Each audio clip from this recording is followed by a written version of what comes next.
Hey everyone, we want to welcome you to your weekly life group leader training video. This week our passage is Acts 10, the story of Peter and Cornelius. So if you haven't had time to read that passage yet, why don't you go ahead and spend some time with the Lord right now. Go ahead and stop this video, go spend some time with the Lord and that passage, and then you can return to this video. Again, our passage is Acts chapter 10.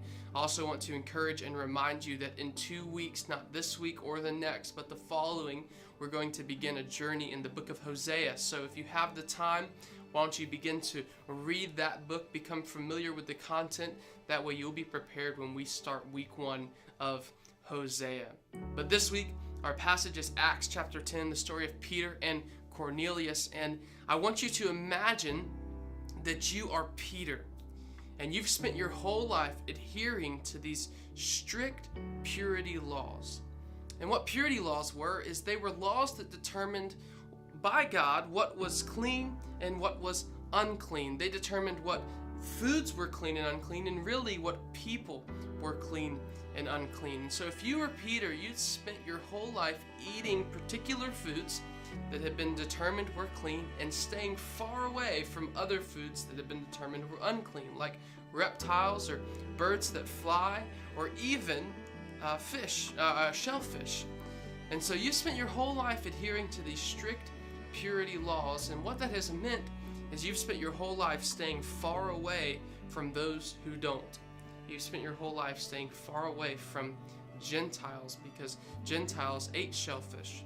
Gentiles ate reptiles and birds of the air, and they practiced things that had been deemed unclean. And so if you associated with Gentiles, then you too were unclean. And so you spent your whole life staying far away from them.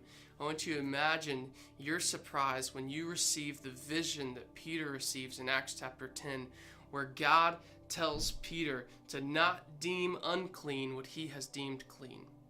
And at first read, you may think that this vision is about food. After all, I think that's what Peter thought it was about. He was confused. Was God now telling him that he should go and eat reptiles, and that he should go and eat birds of the air, and that he should go and eat shellfish? Well, we learn very quickly, and Peter learns very quickly, that is not at all what God is talking about. Rather, God is talking about people. He's talking about people. Because as soon as he's pondering and thinking about this vision, some people from a guy by the name of Cornelius show up at Peter's house. And they say, "Hey, Cornelius, who's a Roman centurion, he's the worst of the worst for Gentiles. He's the leader of the Romans, the people who are oppressing the Jews. Cornelius is the most Gentile-y of all the Gentiles." And Cornelius has asked for Peter to come.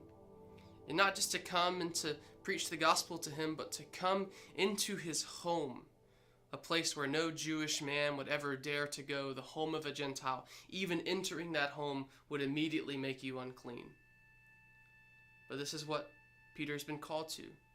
And the Lord has told Peter not to deem unclean what God has deemed clean. And so Peter goes boldly and courageously. He goes. He enters into Cornelius' home. For Peter, all of his friends who heard about this immediately would have thought that he was now unclean. He would have to go through all of these different purity traditions and sacrifices and all of these things to become clean again. But he enters into Cornelius' home.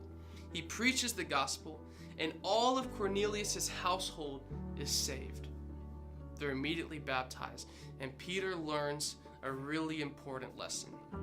And that lesson he learns is that the gospel is for everyone. It's for everyone, even for the Gentiles, even for those who long ago Peter and his family and all of his friends had deemed unclean, unworthy, not to be around, not to socialize with. Now those people are welcomed into the community of God. They are welcomed into the church. The gospel is for everyone.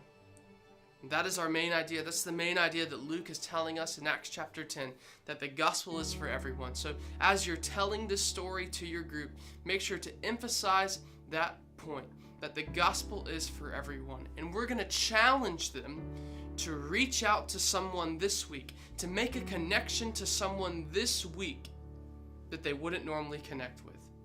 Maybe it's a coworker who they're not too fond of, an enemy of theirs. Maybe it's a neighbor who they've kind of distanced themselves from. Maybe it's a sibling or a parent or a child.